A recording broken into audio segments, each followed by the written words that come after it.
Season 7 ended, and the magic died overnight.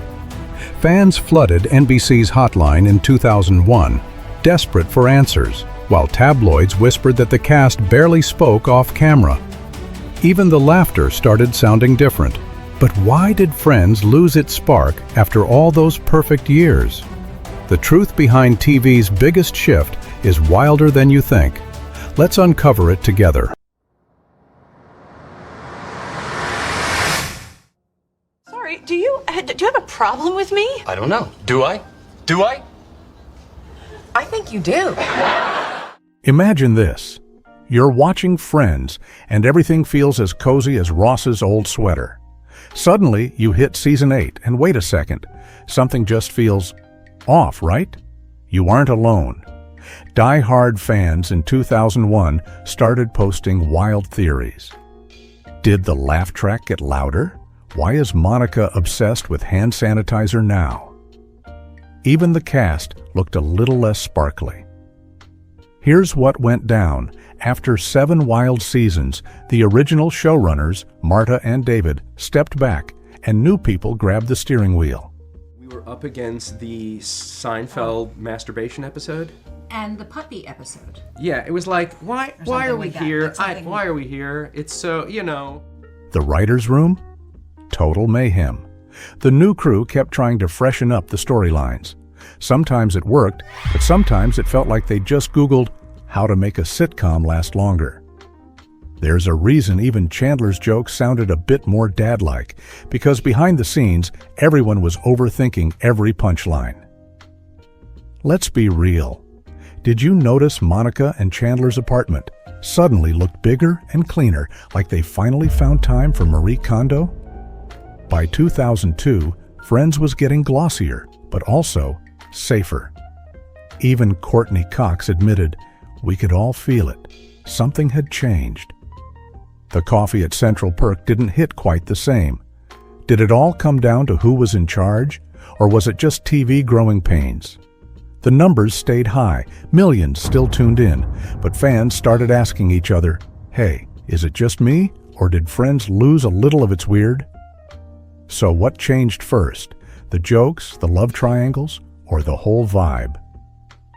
Let's dig into where it got really complicated. Monica and Chandler, America's favorite newlyweds, suddenly acting like your parents. You remember that wedding, right? Everyone cried. But after Monica and Chandler tied the knot, things on Friends took a left turn. Suddenly, the couple who used to get caught in bathroom closets at parties were arguing about mortgages and vacuuming the apartment. Relatable? Sure. Entertaining? Debatable. The writers started scrambling. They even admitted it in interviews. We spent half our time asking, what do you do with 2 happy people? Answer, apparently lots of fertility tests and weird pet adoption plots. Even Matthew Perry joked on set, if Chandler makes one more dad joke, I'm moving out. Meanwhile, fans online in 2002 wrote things like, bring back the drama. I want to see Chandler freak out over commitment again. Did you feel that shift? The fun Monica, the one who tried to beat everyone at Pictionary, became obsessed with baby names and buying houses. The wildness faded. Hey, so what is the big surprise? Writers tried to shake things up with stories about Joey's love life or Rachel's pregnancy, but the real spark had moved out with the wedding tuxedo. There's a reason why people say, careful what you wish for. We all wanted Monica and Chandler to be happy, but nobody thought it would make things, well, a little boring. So now, the big question. When your favorite couple settles down, do you keep rooting for them or start missing the messy, unpredictable days? Now, let's talk about Rachel. She went from boss girl at Ralph Lauren to wandering through love triangles and weird jobs. Did Jennifer Aniston want out? Was Rachel's style changing because of the actress? Or was the show just running out of ideas? The real story is juicier than you think. In 2002, Jennifer Aniston was the face of every magazine.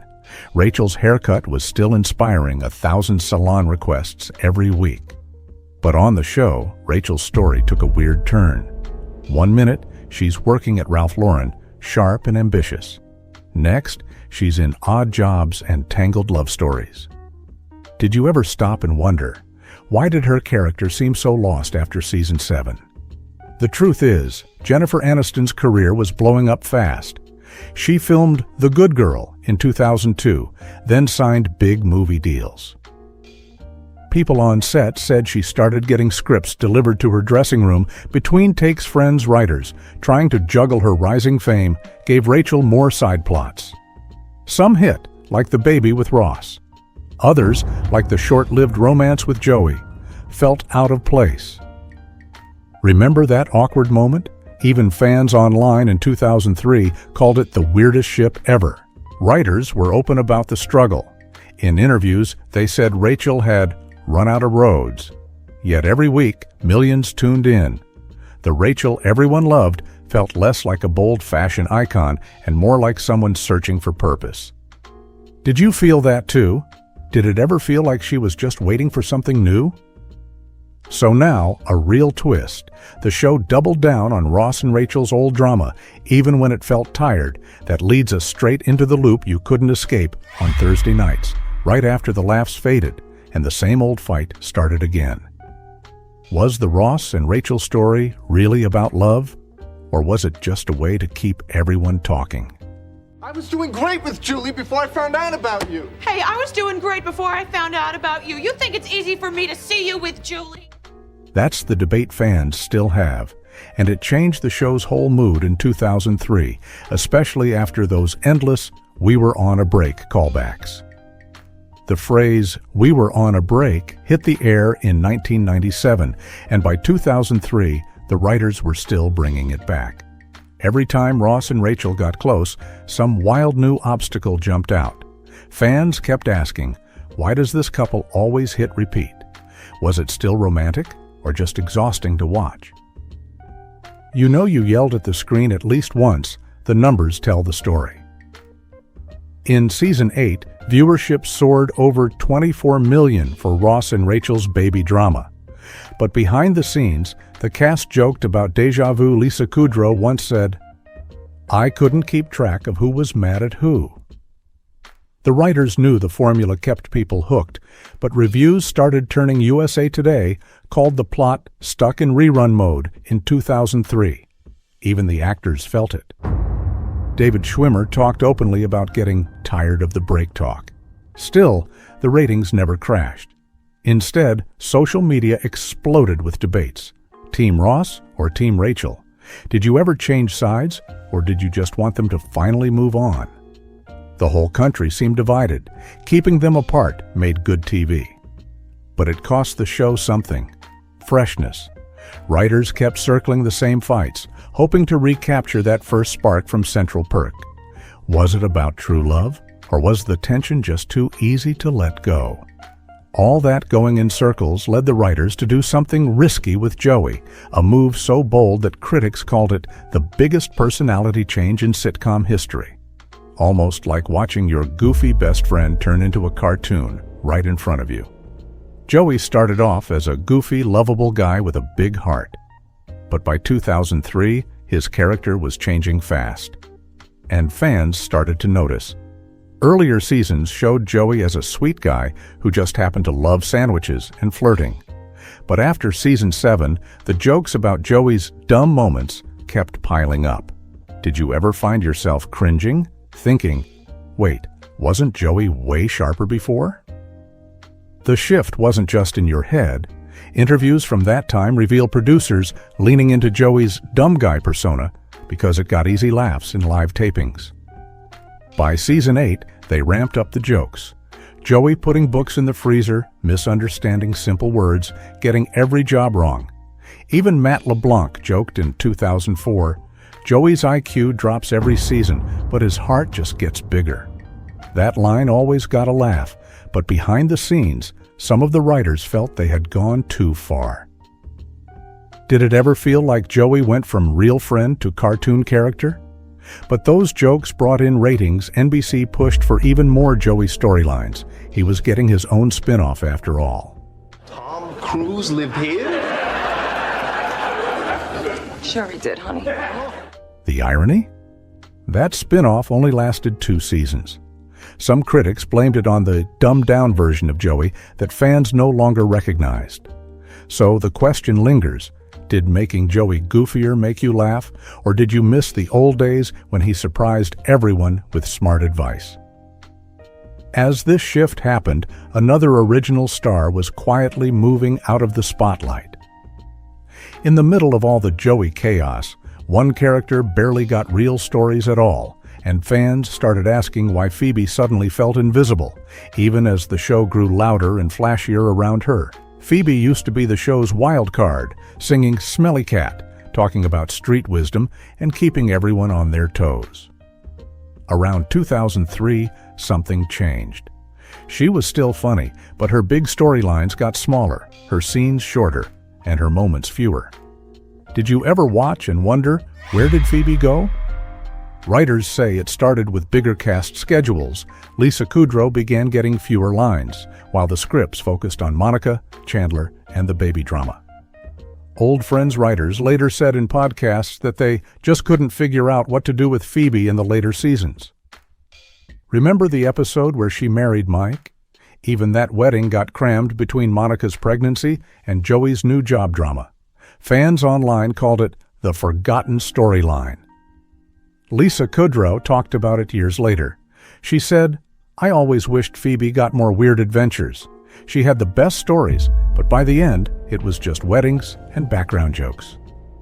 Meanwhile, the show kept pulling in millions of viewers every week, even as Phoebe faded into the background. You can see it in the numbers.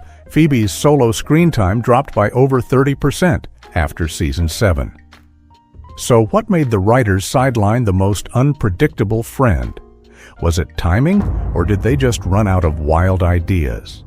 It all built up to a bigger trend. Suddenly, the show became all about big celebrity guest stars and ratings, pulling attention away from the original 6, all while old-school fans just wanted more of what made the group magic. It didn't stop there.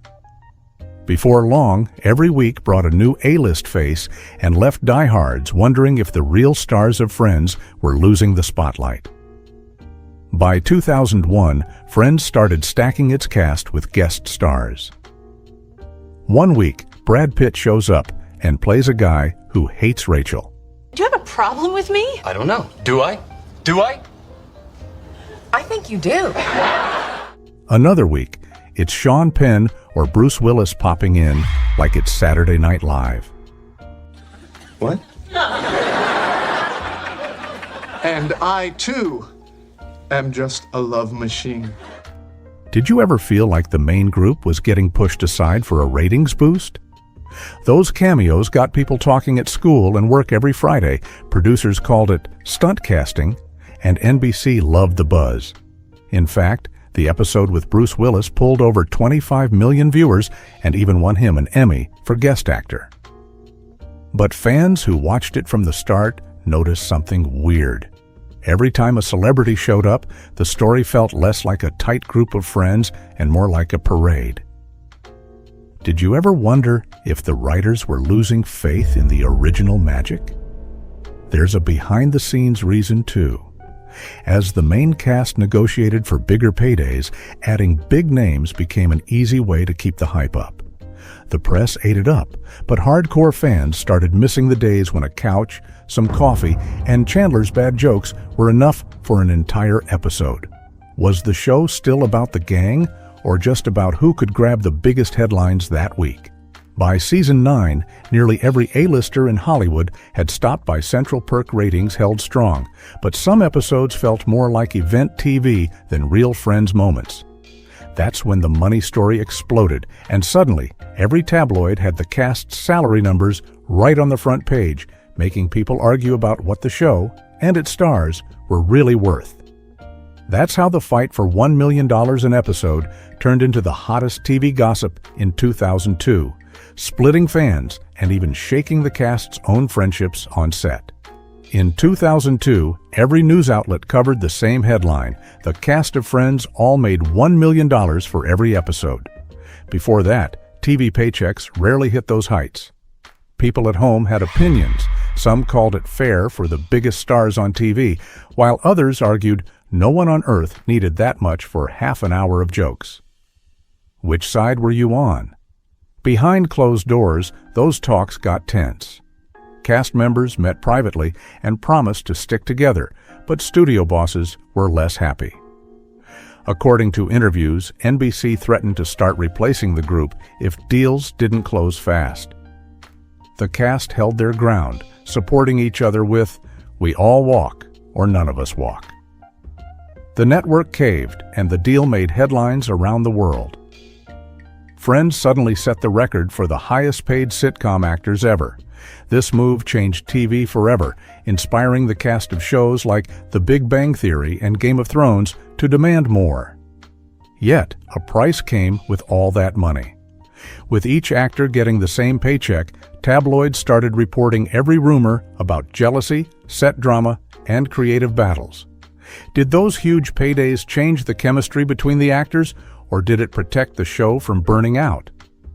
The answer hides in how Friends started to look and sound by season 9, when even the apartments, clothes, and set pieces got an upgrade, turning Central Perk into a more polished, less real place than fans remembered.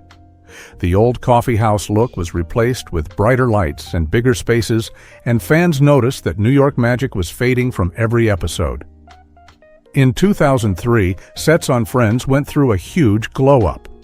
Monica and Chandler's apartment suddenly looked like a showroom. The kitchen was always spotless, furniture looked like it came straight from a catalog, and every shot felt brighter. Did you ever notice the walls lost all those weird posters and mismatched mugs? Even Central Perk got a facelift, with bigger couches and more space for those growing celebrity guest stars. Producers wanted a sleeker vibe for syndication, but the change shifted the show's whole feel. In the first seasons, Monica's apartment looked crowded and lived in, like 6 friends actually crashing there every night. By season 9, it almost felt like nobody actually lived in Manhattan anymore. Some fans online joked that the gang could afford rent in Times Square with all that money. The messy, familiar details disappeared. Did the new look make it feel less relatable to you? It's wild to think that back in 1994, the pilot episode showed Joey's shoes hanging out by the oven and Monica's old mail stacked on the table. By the final years, those small touches got swapped for perfectly staged props and color-coded dishes. The show kept the New York skyline in every window, but the stories moved further away from the city's grit and energy. Even the outdoor shots felt less real, filmed on sound stages in Los Angeles. When you take away that old-school vibe, something about the show's heart changes. 2. Fans began saying they missed the chaos, the close calls, the crazy we're broke jokes. And so, as the final season kicked off, millions tuned in just to see how their favorite story would end, hoping for closure. But what came next left everyone arguing for years about what Friends really meant. That night, 52 million people watched live, but what played out behind the scenes caused even more drama, with leaked alternate endings and a spin-off that struggled from day one. May 6, 2004, pulled in 52 million live viewers for the Friends finale, the biggest crowd since Seinfeld's last night. The world watched every second, some people in tears, others just waiting for closure. Did you expect to feel such a mix of nostalgia and frustration in those last minutes? Years later, the finale is still one of TV's most debated endings. Behind the cameras, things were more tense than anyone guessed. The cast shared one last group hug, but crew stories say everyone split up quickly. After the final scene, Lisa Kudrow later told a magazine, "It felt like breaking up with family." NBC kept a tight lid on spoilers, but leaked scripts showed alternate endings, including one where Chandler and Monica never left New York, and another where Joey confessed his love for Rachel. Would that twist have changed everything for you? Even the famous keys on the counter shot sparked arguments online. Some fans called it perfect closure, while others thought it felt rushed. Critics split too. Some called the finale safe, while others praised its honesty. Still, that night became the third most watched TV episode of the decade. Did it feel like a true goodbye for you, or did you hope for just one more scene in Central Perk? The real shock hit soon after. NBC pushed a brand new spin-off, hoping to keep the Friends magic alive with Joey in the spotlight. All right, let's get to it, guys. First up, Joey. Do you guys remember when Joey left New York City for his big Hollywood spin-off? Yeah. But by 2006, that plan ran out of steam, ratings dropped, and Joey's solo run ended quietly at just 2 seasons, closing a wild era in TV history. Before this story fades, another secret is waiting just out of sight. One twist away from changing everything you thought you knew. Click the next video on your screen right now. Another story is waiting for you.